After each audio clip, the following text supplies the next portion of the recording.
प्यारे बच्चों नमस्कार, जय माता दी। अगर आप क्लास 10th के स्टूडेंट हैं तो ये वीडियो आप सभी स्टूडेंट के लिए स्पेशल होने वाला है। इस वीडियो के अंदर मैं आपको एनसीईआरटी कक्षा 10 विज्ञान, साइंस, केमिस्ट्री के सभी चैप्टर के जो नोट्स हैं, कलरफुल नोट्स हैं, हैंड रिटन नोट्स हैं, वो इस वीडियो के अंदर मैं आपको देने वाला हूँ। तो वीडियो को आपको कंप्लीट देखना है। अगर आपने ये कंप्लीट नोट्स अच्छे से आपने तैयार कर लिए तो विज्ञान के अंदर, साइंस के अंदर आप एक अच्छा स्कोर कर सकते हैं। तो केमिस्ट्री के सभी चैप्टर के जो हैंड रिटन कलरफुल नोट्स हैं वो इस वीडियो के अंदर आपको मिलने वाले हैं, फ्री ऑफ कॉस्ट मिलने वाले हैं। तो वीडियो को आपको कंप्लीट देखना है और ये नोट्स आप साथ साथ में अपनी नोटबुक में लिख भी सकते हैं। और अगर आप इन नोट्स को परचेज करना चाहते हैं तो स्क्रीन पर जो नंबर आपको दिए गए हैं, इन नंबर से संपर्क करके ये नोट्स आप परचेज कर सकते हैं। और यहां पर सबसे पहले आप देख सकते हैं एनसीईआरटी कक्षा 10 विज्ञान चैप्टर नंबर फर्स्ट है आपके, और केमिस्ट्री के जितने भी आपके चैप्टर हैं सभी चैप्टर के नोट्स आपको इस वीडियो के अंदर देखने को मिलेंगे। बहुत ही शानदार नोट्स हैं, बेस्ट नोट्स हैं और सारे नोट्स आपके ऐसे ही कलरफुल है और हैंड रिटन नोट्स हैं। तो इन नोट्स को कंप्लीट आप पढ़ सकते हैं। अगर आपने ये कंप्लीट नोट्स पढ़ लिए तो इसके अलावा जो साइंस की बुक है वो आपको नहीं पढ़नी पड़ेगी और साइंस के अंदर आप साइंस के पेपर में आप एक अच्छा स्कोर कर सकते हैं। तो चैप्टर नंबर फर्स्ट है आपके रासायनिक अभिक्रिया एवं समीकरण, यानी केमिकल रिएक्शन एंड इक्वेशन। तो इस चैप्टर के complete handwritten colourful notes आप देख सकते हैं। सबसे पहले आपके भौतिक परिवर्तन है। भौतिक परिवर्तन यानी भौतिक परिवर्तन क्या होता है? वे परिवर्तन जिसमें पदार्थ का भौतिक गुण बदलता है और कोई नया पदार्थ नहीं बनता है, उसे हम क्या कहते हैं? भौतिक परिवर्तन कहते हैं। और ये आपके भौतिक परिवर्तन के उदाहरण दिए गए हैं। उसके बाद में नेक्स्ट है आपके रासायनिक परिवर्तन। रासायनिक परिवर्तन क्या होता है? इसकी परिभाषा आप याद कर सकते हैं और इसके उदाहरण याद कर सकते हैं। उसके बाद में ये आपके क्वेश्चन है, वेरी वेरी इंपॉर्टेंट है कि वायु में जलाने से पहले मैग्नीशियम रिबन को साफ क्यों किया जाता है? तो इसका उत्तर आप याद कर सकते हैं। और साथ साथ में अगर आप इन नोट्स को अपनी नोटबुक में लिखना चाहते हैं तो लिख सकते हैं, और अगर इनका स्क्रीनशॉट आप लेना चाहते हैं तो स्क्रीनशॉट भी ले सकते हैं।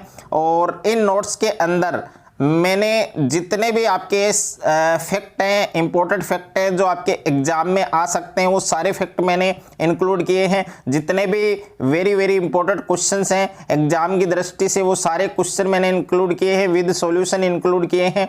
और नोट्स के अंदर जितने भी डायग्राम्स हैं आपके सारे डायग्राम्स आपको मिलेंगे। तो यहाँ पर आप देख सकते हैं दानेदार जस्ते पर तनु सल्फ्यूरिक अम्ल की अभिक्रिया से हाइड्रोजन गैस का निर्माण। तो ये इसका डायग्राम है। ये डायग्राम काफी बार बोर्ड की परीक्षा में आ चुका है।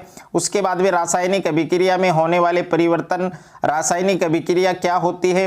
रासायनिक अभिक्रिया के उदाहरण कौन कौन से हैं? जैसे भोजन पकाना, अंगूर का किण्वन, श्वसन क्रिया और शरीर के द्वारा भोजन को पचाना। उसके बाद में अभिकारक क्या होता है, क्रियाकारक क्या होता है, और उसके बाद में है क्रियाफल यानी उत्पाद जिसको प्रोडक्ट कहते हैं। रासायनिक समीकरण और संतुलित रासायनिक समीकरण यानी रासायनिक समीकरण है, उनको हम संतुलित कैसे करते हैं, तो कंप्लीट आप इनको समझ सकते हैं। और इसके अलावा बायोलॉजी है आपकी, फिजिक्स है, कंप्लीट साइंस है, उसके हैंड रिटन जो नोट्स हैं, कलरफुल नोट्स है, वो ऑलरेडी मैंने अपलोड कर रखे हैं। उन सभी का लिंक आपको डिस्क्रिप्शन में मिल जाएगा। उसके बाद में रासायनिक अभिक्रियाओं के प्रकार, यानी रासायनिक अभिक्रिया है वो कितने प्रकार की होती है? 9 प्रकार की होती है। संयोजन अभिक्रिया है, वियोजन जिसका दूसरा नाम है अपघटन अभिक्रिया, ऊष्माक्षेपी अभिक्रिया, ऊष्माशोषी अभिक्रिया, विस्थापन अभिक्रिया, द्विविस्थापन अभिक्रिया, और उसके बाद में है उपचयन यानी ऑक्सीकरण अभिक्रिया, अपचयन अभिक्रिया, रेडॉक्स अभिक्रिया जिसका दूसरा नाम है उपचयन, अपचयन या फिर इसको अपॉपचय भी कहा जाता है। और ये आपके इंपॉर्टेंट फैक्ट है, इसको जरूर आपको याद करना है कि दानेदार जिंक पर तनु HCl या H2SO4 डालने पर हाइड्रोजन गैस H2 उत्पन्न होती है। और सभी बच्चों को कमेंट बॉक्स में जय माता दी, जय श्री श्याम आपको जरूर लिखना है। उसके बाद में है संयोजन अभिक्रिया। तो संयोजन अभिक्रिया की परिभाषा आपको याद करनी है और इसके उदाहरण दे रखे हैं। कोयले का दहन है, जल का निर्माण है, उसके बाद में जल के साथ कैल्शियम की अभिक्रिया से भुजे चूने का निर्माण। तो इसका डायग्राम देख सकते हैं, इसकी अभिक्रिया देख सकते सकते हैं। और जो संगमरमर है जिसको हम मार्बल कहते हैं, इसका रासायनिक सूत्र आपको याद करना है CaCO3।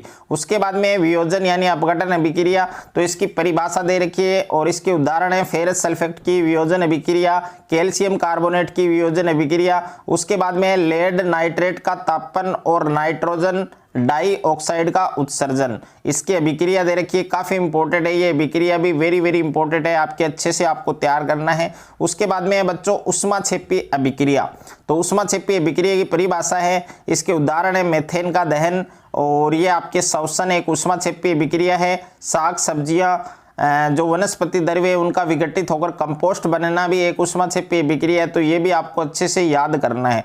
उसके बाद में एक वेरी वेरी इंपॉर्टेंट क्वेश्चन है, वायरल क्वेश्चन एग्जाम की दृष्टि से, कि ऐसी अभिक्रिया जिसका उपयोग श्याम सफेद फोटोग्राफी में किया जाता है, तो ये अभिक्रिया जिसका उपयोग हम श्याम सफेद फोटोग्राफी में करते हैं। उसके बाद में बच्चों उष्माशोषी अभिक्रिया, इसका उदाहरण जल का विद्युत अपघटन। और उसके बाद में ये आपके पाठ्य पुस्तक का प्रश्न है, वेरी वेरी इंपॉर्टेंट है कि किसी पदार्थ अक्ष के विलयन का उपयोग सफेदी करने के लिए होता है। पदार्थ अक्ष का नाम बताना है, इसका सूत्र लिखना है और पदार्थ अक्ष की के साथ आपको जल के साथ आपको अभिक्रिया करनी है। उसके बाद में बच्चों विस्थापन अभिक्रिया यानी विस्थापन अभिक्रिया और इसकी परिभाषा, और कॉपर सल्फेट के विलयन में डूबी हुई लोहे की कीलें, इसकी अभिक्रिया भी दे रखी है, इसका डायग्राम भी दे रखा है। द्विविस्थापन अभिक्रिया है, उपचयन ऑक्सीकरण अभिक्रिया है और अपचयन अभिक्रिया है। उसके बाद में कॉपर का कॉपर ऑक्साइड में उपचयन, इसकी अभिक्रिया और उपचयन अपचयन या रेडॉक्स अभिक्रिया दे रखी है। निम्न अभिक्रियाओं में उपचयित और अपचयित पदार्थों की पहचान कीजिए, तो कंप्लीट आपको तैयार करने हैं। दैनिक जीवन में उपचयन अभिक्रियाओं के प्रकार संक्षारण हैं और ये आपके संक्षारण के उदाहरण हैं। इन उदाहरणों को आपको अच्छे से एक बार तैयार करना है। इन उदाहरणों में से काफ़ी बार एक क्वेश्चन एग्जाम में पूछा जाता है कि चांदी के ऊपर काली परत का चढ़ना किस प्रकार की अभिक्रिया है, तो संक्षारण है। और तांबे के ऊपर हरी परत चढ़ना, लोहे पर जंग लगना, ये आपको सब याद करना है। विकृत गंधिता आपको दे रखा है। और उसके बाद में देखिए चैप्टर नंबर 1 है, इसके नोट्स आपके ऑलरेडी कंप्लीट हो चुके हैं। उसके बाद में बच्चों नेक्स्ट चैप्टर है आपका, अगला चैप्टर है चैप्टर नंबर 2 है अम्ल क्षार एवं लवण, ये भी आपके केमिस्ट्री का चैप्टर है, चैप्टर नंबर 2। तो इस चैप्टर के भी कंप्लीट नोट्स आप पढ़ सकते हैं और इनको लिख सकते हैं। अम्ल एवं क्षार के रासायनिक गुणधर्म, अम्ल जिसको एसिड कहा जाता है, क्षार है सूचक है, इंडिकेटर्स हैं। सूचक के प्रकार, सूचक 3 प्रकार का होता है, प्राकृतिक सूचक, और यहाँ से एक क्वेश्चन आपके 100% पूछा जाता है। प्राकृतिक सूचक इसके उदाहरण, गंधीय सूचक इसके उदाहरण और एक आपके संश्लेषी सूचक है इसके उदाहरण। और उसके बाद में जितने भी इंपॉर्टेंट फैक्टर जिनको हमने हाईलाइट कर रखा है, एक भी आपको मिस नहीं करना है, सारे हाईलाइट पॉइंट आपको पढ़ने हैं। और उसके बाद में है अम्लों के गुणधर्म, क्षारकों के गुणधर्म, और यहाँ पर नोट दे रखा है, इस नोट को भी आपको पढ़ना है। कुछ प्राकृतिक अम्ल, यहाँ से भी एक क्वेश्चन आपके 100% बोर्ड की परीक्षा में पूछा जाता है, या तो MCQs में आ सकता है या फिर आपके जो फिल इन द ब्लैंक रिक्त स्थान वाले प्रश्न है उनमें भी आ सकता है, बड़े मार्क्स में भी आ सकता है एक क्वेश्चन, तो इसको कंप्लीट तैयार करना है। उसके बाद में अम्लों की धातुओं के साथ अभिक्रिया दे रखी है, दानेदार जिंक के टुकड़ों के साथ तनु सल्फ्यूरिक अम्ल की अभिक्रिया और ज्वलन द्वारा हाइड्रोजन गैस की जांच। उसके बाद में क्षारक की धातुओं के साथ अभिक्रिया दे रखी है, अम्लों के साथ कार्बोनेट और बाइकार्बोनेट की अभिक्रिया दे रखी है, उदासीनीकरण अभिक्रिया है, अम्लों के साथ धात्विक ऑक्साइडों की अभिक्रिया दे रखी है जिसमें लवण और जल बनते हैं, और क्षारक के साथ अधात्विक ऑक्साइडों की अभिक्रिया। और उसके बाद में बच्चों पाठ्य पुस्तक का प्रश्न दे रखा है, और पाठ्य पुस्तक के जो प्रश्न है कि पित्तल है और जो तांबा है उसके बर्तनों में दही और खट्टे पदार्थ क्यों नहीं रखने चाहिए। तो पित्तल और तांबा क्या एक प्रकार की धातु हैं, ओके, तो धातुएं हैं, उनमें जब अम्लों के साथ उनकी अभिक्रिया करते हैं तो आपको पता है हाइड्रोजन गैस है वो मुक्त होती है। तो इसको इस प्रकार से इसका आंसर लिखना है। अम्लों एवं क्षारकों में क्या समानताएं हैं, तो ये समानताएं भी आपको याद करनी है। ये वेरी वेरी इंपॉर्टेंट है, काफ़ी बार एग्जाम में पूछा जा चुका है कि अम्ल का जलीय विलयन क्यों विद्युत का चालन करता है, और H+ आयन की सांद्रता का विलयन की प्रकृति पर क्या प्रभाव पड़ता है, HCl गैस का निर्माण, तनुकरण, pH स्केल। और pH स्केल भी काफ़ी इंपॉर्टेंट है, आपके हर बार एक क्वेश्चन pH स्केल से पूछा जाता है। और pH स्केल की 2 परिभाषा लिखी है मैंने यहाँ पर, जो आपको अच्छी लगे, जो आपको सरल लगे वो आपको याद करनी है। उसके बाद में नोट है, इस नोट को भी याद करना है। कुछ महत्वपूर्ण विलयन है उनके pH मान दे रखे हैं, ये भी आपको याद करने हैं। दैनिक जीवन में पीएच का महत्व है, तो काफ़ी सारे पॉइंट्स हैं, ये सारे पॉइंट्स आपको लिखने हैं, सारे पॉइंट्स आपको याद करने हैं। उसके बाद में एसिड रेन है, अम्लीय वर्षा है, अम्लीय वर्षा के कुप्रभाव दे रखे हैं दो, इन दोनों को आपको याद करना है। लवण दे रखा है, लवण परिवार, सोडियम लवण के परिवार दे रखे हैं, सोडियम क्लोराइड है, सोडियम नाइट्रेट है और सोडियम कार्बोनेट है, सोडियम सल्फेट है। प्रबल अम्ल, दुर्बल अम्ल, प्रबल क्षार, दुर्बल क्षार, इन चारों को आपको अच्छे से याद करना है विद एग्जाम्पल। उसके बाद में नोट दे रखा है साधारण नमक से रसायन, और उसके बाद में सोडियम हाइड्रोक्साइड है, इसके उपयोग दे रखे हैं। विरंजक चूर्ण दे रखा है, इसका रासायनिक सूत्र और इसके अभिक्रिया, इसके उपयोग ये आपको कंप्लीट याद करने हैं। बेकिंग सोडा है और इसके उपयोग दे रखे हैं। धोने का सोडा दे रखा है, धोने का सोडा किस प्रकार से प्राप्त होता है, इसकी अभिक्रिया दे रखी है, इसके उपयोग दे रखे हैं। और उसके बाद में क्रिस्टलन का जल हटाना, तो क्रिस्टलन का जल किसे कहते हैं, इसके काफ़ी सारे एग्जाम्पल दे रखे हैं। और प्लास्टर ऑफ पेरिस, ये आपको कंप्लीट तैयार करना है, इसके उपयोग दे रखे हैं। उसके बाद में बच्चों चैप्टर नंबर 3 है आपके धातु और अधातु, यानी मेटल एंड नॉन मेटल। तो इस चैप्टर के भी कंप्लीट नोट्स आप देख सकते हैं। धातु यानी मेटल्स क्या होता है, धातुओं के भौतिक गुण धर्म है वो कौन कौन से हैं, फिजिकल प्रॉपर्टीज ऑफ मेटल्स। और उसके बाद में देखिए नेक्स्ट हम बात करें, धातुएं हैं वो ऊष्मा की सुचालक होती हैं, इसका डायग्राम देख सकते हैं। धावानिक सोनोरस क्या है, धातुएं विद्युत की सुचालक होती हैं। अधातु नॉन मेटल्स क्या होते हैं, अधातुओं के गुण धर्म आप याद करें अच्छे से।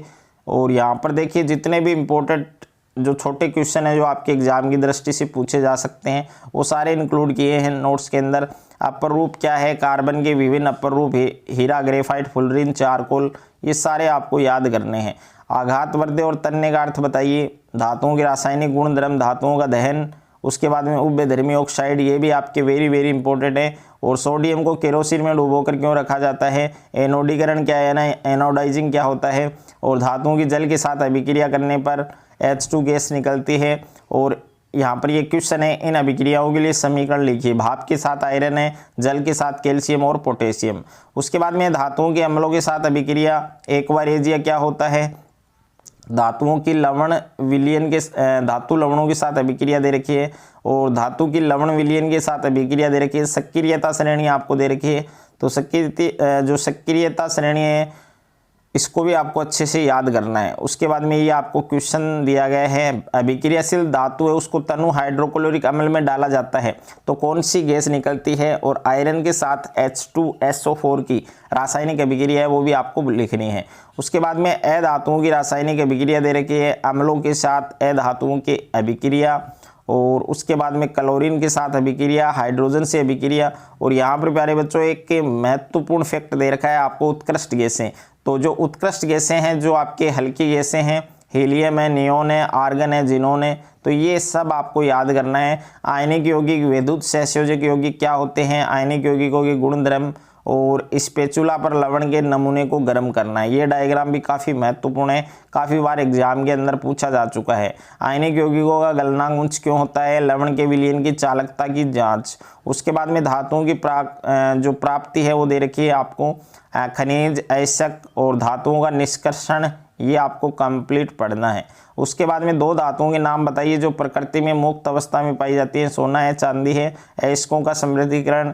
और सक्रियता श्रेणी में नीचे आने वाली धातुओं का निष्कर्षण, सक्रियता श्रेणी के मध्य में स्थित धातुओं का निष्कर्षण। भर्जन है, निस्तापन है, भर्जन और निस्तापन आपके बहुत ही महत्वपूर्ण है, इन दोनों को आपको तैयार करना है। थर्मिट अभिक्रिया, सक्रियता श्रेणी में सबसे ऊपर स्थित धातुओं का निष्कर्षण किस प्रकार होता है, धातुओं का परिष्करण दे रखा है, विद्युत अपघटनीय परिष्करण दिया गया है। संक्षारण है, तो संक्षारण को भी आपको कंप्लीट पढ़ना है। संक्षारण की मुख्य घटनाएं कौन कौन सी हैं, संक्षारण से हम किस प्रकार से सुरक्षित रह सकते हैं, निम्न प्रकार से इसको रोका जा सकता है। जंग लगने से लोहे को बचाने के लिए उस पर पेंट करते हैं, ग्रीस लगाते हैं, तो ये सारे आपको कंप्लीट तैयार करने हैं। उसके बाद में मिश्र धातु, प्यारे बच्चों मिश्र धातु वाला जो टॉपिक है वो आपके 100% वेरी वेरी इंपॉर्टेंट है, क्योंकि मिश्र धातु से एक क्वेश्चन या तो आपके शॉर्ट क्वेश्चन पूछा जाएगा या फिर बड़ा क्वेश्चन भी पूछा जा सकता है। तो ये कंप्लीट आपको पढ़ना है, कंप्लीट आपको तैयार करना है। उसके बाद में बच्चों ये आपकी केमिस्ट्री का लास्ट चैप्टर है, चैप्टर नंबर 4, कार्बन एवं उसके यौगिक, यानी कार्बन एंड इट्स कंपाउंड। तो इस चैप्टर के भी complete handwritten colourful notes आप देख सकते हैं। कार्बन की विशेषताएं, तो कार्बन की विशेषताएं आपको याद करनी है। कार्बन में आबंध, सहसंयोजी आबंध, और काफ़ी स्टूडेंट हैं जिनको चैप्टर नंबर 4 है वो बहुत ही हार्ड लगता है, लेकिन अगर आप ये नोट्स पढ़ लेते हैं तो केमिस्ट्री का कोई भी चैप्टर आपको हार्ड नहीं लगेगा। ओके, और केमिस्ट्री जिन बच्चों को समझ में नहीं आती है तो वो बच्चे सबसे पहले क्या करें, केमिस्ट्री के जितने भी फॉर्मूले हैं वो सारे फॉर्मूले एक साथ मैंने डाल रखा है वीडियो, उसका लिंक मैं डिस्क्रिप्शन में दे दूंगा, तो वो वीडियो आप देख लीजिए। इसमें आपके जितने भी फॉर्मूले हैं वो सारे फॉर्मूले एक बार आप अच्छे से तैयार कर लो, साथ में अपनी नोटबुक में लिख लो, उसके बाद में उनको तैयार करो, याद करो, और उसके बाद में केमिस्ट्री के जो चैप्टर हैं वो आपको हलवा लगेंगे। ओके, यानी आपको समझ में आएंगे।